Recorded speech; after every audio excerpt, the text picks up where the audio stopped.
తరగతి పేద బిడ్డగా వచ్చినాం. పేద బిడ్డకు ప్రతి సమస్య తెలుస్తది. ఎందుకంటే నిరంతరం పేదరికంలో నిరంతరం చదువుకున్నప్పుడు పేదరికమే, కాలేజ్‌లో పోతే పేదరికమే, పని చేసుకుంటూ చదువుకుంటూ ఏదైనా ఇంట్ల పుట్టిన పేగు బంధం నేనురా అమ్మా నా యువకులలో అయితే చాలా వరకు స్పందిస్తుర్రు.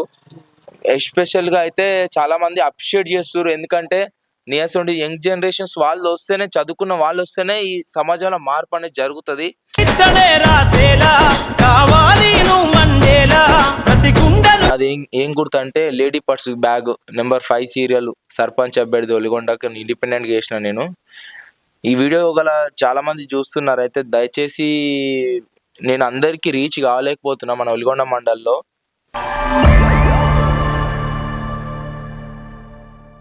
అందరికీ నమస్కారం. నేను మీ భాస్కర్ కథనం టీవీ నుంచి. ఈరోజు మనం ఒక స్వాతంత్ర అభ్యర్థి ఇండిపెండెంట్ క్యాండిడేట్ సర్పంచ్కి ఒళ్ళొండలో పోటీ చేసిండు. ఆయన మాటలలో తెలుసుకుందాం అసలు ఎందుకు వేసిండు, ఏం కథ అనేది. చెప్పండి, ఎందుకు వేసిండు మీరు సర్పంచ్? అంటే ఈ అసలు ఈ ఒలిగొండ మండలంలో ఉన్న సమస్యలు చాలా విపరీతమైన సమస్యలని నేను ఎప్పుడు చూసినా గమనించినా కానీ సమస్యలు చాలా అవుతున్నాయి.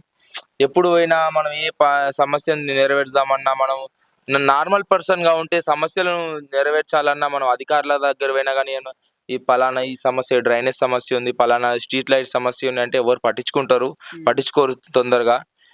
చేస్తాంలే ఇలా రోజులు తరబడి పోతుంది. ల్యాండ్ లిటికేషన్స్ ఉన్నా, ఇంకేదైనా లిటికేషన్స్ ఉన్నా చేద్దాంలే అంటారు. సో ఇలాంటి చాలా నేను ఇన్సిడెంట్స్ ని చాలా గమనించి నా లోపల ప్రేరణ పుట్టింది. అరే మనమంటూ ఏదో ఒక స్థానంలో ఉండాలి, మనమంటూ ఏదో ఒకటి చేయాలనే నేను అసలు ఇండిపెండెంట్ సర్పంచ్ అభ్యర్థిగా నామినేషన్ వేశాను. అందుకో ఈ బరిలో ఉన్నాను. అయినా కానీ నాకు ప్రౌడే ఉంది. గెలవకపోని అది సంబంధం లేదు. నేను నా వంతు కృషి నేను చేస్తాను. నాకెంతో ఫాలోయింగ్ ఉందో నా ఫ్రెండ్స్ సర్కిల్ ఎవరురో నాకు సపోర్ట్ చేస్తారని నేను ఖచ్చితంగా ఆశిస్తున్నాను. సరే, ఓకే. మరి ఇప్పుడు వాళ్ళు చూసుకుంటే మాత్రం బడా నాయకులు, మీరు చూసుకుంటే మాత్రం చిల్లి గవ్వలేదు. మరి ఎట్లా వాళ్ళని ఎట్లా ఎదుర్కోగలుగుతారు ప్రజలు? మరి మీ పట్ల ఎట్లుర్రు? బ్రదర్ ఒకటినండి, డబ్బు ఉన్నా డబ్బు లేకుండా డబ్బు అనేది శాశ్వతం కాదు. మెయిన్ థింగ్ ఏంటంటే జనాలు ఏం కోరుకుంటున్నారు, జనాలకు ఏం కావాలి, జనాలకు సమస్యలను తీర్చే నాయకుడు కావాలి కానీ డబ్బులు లాక్కునే నాయకుడు కావద్దు. ఫర్ ఎగ్జాంపుల్ ఒక సమస్య ఉంది, డ్రైనేజ్ సమస్య, అది తీర్చే నాయకుడు కావాలి. స్ట్రీట్ లైట్ లేదు, అది తీర్చే నాయకుడు కావాలి. ఎలాంటి సమస్యలను పరిష్కరించే నాయకుడు కావాలి మనకు. ఒకవేళ అధికారంలోకి వస్తే, నేనంటూ ఇండిపెండెంట్ గెలిస్తే ఈ సమస్యల మీద ఖచ్చితంగా పోరాడతాను. ఒక్క రూపాయి కూడా అవినీతి చేయబోనని నేను మనస్ఫూర్తిగా అంటున్నాను. మనం పేద బిడ్డగా వచ్చినాం. పేద బిడ్డకు ప్రతి సమస్య తెలుస్తది. ఎందుకంటే నిరంతరం పేదరికంలో నిరంతరం చదువుకున్నప్పుడు పేదరికమే, కాలేజ్‌లో పోతే పేదరికమే, పని చేసుకుంటూ చదువుకుంటూ ఏదైనా ఇంట్ల పుట్టిన పేగు బంధం నేనురా అమ్మా నా ఏదైనా జాబ్ చేసుకుంటూనే వెళ్తుంది మనకు. ఖాళీగా ఉంటే విచ్చలవిడిగా చేస్తే మన డబ్బు ఉన్నోళ్ళు కాదు మన తల్లిదండ్రులు, ఎట్లో ఎంజాయ్ చేస్తే వెళ్ళదు. పేదరికంలో పుట్టినాం కాబట్టి ప్రతి సమస్య పేదవాడికే తెలుస్తుంది అని నేను అందుకే నామినేషన్ వేసాను. సరే, ఓకే. ఇప్పుడు మరి యువకుల స్పందన ఎట్లుంది? వాళ్ళు మీకు సపోర్ట్ చేస్తుర్రా? అసలు ఎట్లుంది? నాకైతే యువకులలో అయితే చాలా వరకు స్పందిస్తుర్రు. ఎస్పెషల్గా అయితే చాలా మంది అప్రిషియేట్ చేస్తుర్రు. ఎందుకంటే నీ అసోంటి యంగ్ జనరేషన్స్ చదువుకున్న వాళ్ళు వస్తేనే ఈ సమాజంలో మార్పు అనేది జరుగుతుంది.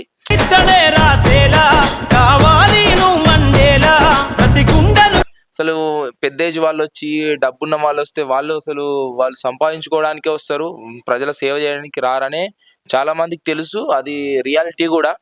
మనసొంటోడు చదువుకున్న విద్యార్థి వస్తే ఏంటంటే అసలు ఏ సమస్యని ఎట్లా పరిష్కరించాలి, అసలు బడ్జెట్ ఎంత, మనకు ఫండ్స్ ఎలా వస్తున్నాయి, ఫండ్స్ని ఎలా డివైడ్ చేయాలి, ఏ దాని మీద ఎంత ఖర్చు పెట్టాలి, అసలు ఎంత పీపుల్, రోడ్స్ ఎట్లా ఉన్నాయి, స్ట్రీట్స్ అయితే ఎట్లున్నాయి, ఇంకా చదువు ఎట్లా ఉంది, హాస్పిటలైజేషన్ ఎట్లా ఉంది, గ్రంథాలయం ఎట్లా ఉంది, పిల్లలకు సరైన ప్రభుత్వ స్కూళ్ళల్లో విద్య అందుతుందా లేదా, ఇలాంటి ప్రతి సమస్య మీద, రైతులకు సరైన మద్దతు ధర ఉందా, రైతులకు ఐకేపీ ఓట్లు పోయడానికి ఓట్ల స్థలం ఉందా, మార్కెట్ యార్డ్స్ ఉన్నాయా, పేదవాళ్లకు సరైన కూలి ఉందా, పేదవాళ్ళకు రోజు పని దొరుకుతుందా? ఇలాంటి ప్రతి సమస్య మనం అనలైజ్ చేసి మేనిఫెస్టోలో మనం ఇంక్లూడ్ చేసినాం. ఇలాంటి సమస్యలను పోరాడాలంటే, పేదరికం పోవాలంటే మనలాంటి పేదవాడు వస్తేనే ఆ సమస్యల మీద ఖచ్చితంగా వర్క్ చేయగలుగుతాడు. సరే, ఓకే. ఇప్పుడు నైటే మందు, మద్యం అవి డబ్బు వంచి వాళ్ళు నైటే ప్రజల్ని ఆకట్టుకునే విధంగా వాళ్ళు చేస్తారు. మరి మీరేం చేయగలుగుతారు? దాన్ని ఎలా అడ్డుకోగలుగుతారు మీరు? ఒకటి వినండి బ్రదర్, మందు ప్లస్ డబ్బు అనేది ఎప్పుడూ కూడా మనిషిని మార్చలేదు. జస్ట్ అది తాత్కాలికం మాత్రమే. ఒక 1000, 2000 ఇస్తే అది టెంపరరీ సొల్యూషనే. ఆడొక రోజు 2 రోజుల్లో సంపాదించుకోగలుగుతాడు 1000, 2000. అది లైఫ్ సెటిల్ చేయలేదు, ఏం చేయలేదు. ఒక సరైన నాయకుడు వస్తే అసలు ఆ 5 సంవత్సరాల భవిష్యత్తు అభివృద్ధి జరుగుతుంది. ఎలా అంటే, అభివృద్ధి అంటే అన్ని ప్రతిదీ విద్య, వైద్యంలో, రోడ్స్ కానీ, స్ట్రీట్ లైట్స్ కానీ, ప్రతి దాంట్లో జరుగుతుంది. అసలు పట్టణం అనేది అభివృద్ధి జరుగుతుంది. మద్యం మీరన్నారు, డబ్బు కూడా ఇప్పుడు యువత మేల్కుంది, యువత ముందుకొస్తుంది. ప్రతి ఊర్లలో ఇప్పుడు చాలా వరకు యంగ్ పర్సన్సే సర్పంచ్ కానీ, వార్డ్ మెంబర్స్ కానీ నిలబడుతున్నారు. ఒకప్పుడు నేను చిన్నగా ఉన్నప్పుడు 10 ఇయర్స్, 15 ఇయర్స్ బ్యాక్, అప్పుడు యువతకు అంత పెద్ద వాళ్ళు 50 ఇయర్స్, 55 ఇయర్స్ వాళ్ళు మాత్రమే నిలబడేది. ఇప్పుడు అసలు రాను జనరేషన్ చేంజ్ అవుతుంది. చైతన్యం అవుతున్నారు. రాను ఫర్దర్ జనరేషన్‌లో కూడా ఇంకా చేంజ్ అవుతారు. ఇంకా సొసైటీ బాగుపడుతది అని నేను ఆశిస్తున్నా. ఓకే. సంస్థల ఎన్నికల్లో మీకు వచ్చిన గుర్తేంటిది? అసలు సీరియల్ నెంబర్ ఎంత? అది ఏం గుర్తంటే, lady purse bag number 5 serial sarpanch అభ్యర్థి ఒలిగొండకి ఇండిపెండెంట్‌గా చేసిన నేను. ఈ వీడియో చాలా మంది చూస్తున్నారు. అయితే దయచేసి, నేను అందరికీ రీచ్ కాలేకపోతున్నా మన ఒలిగొండ మండలంలో.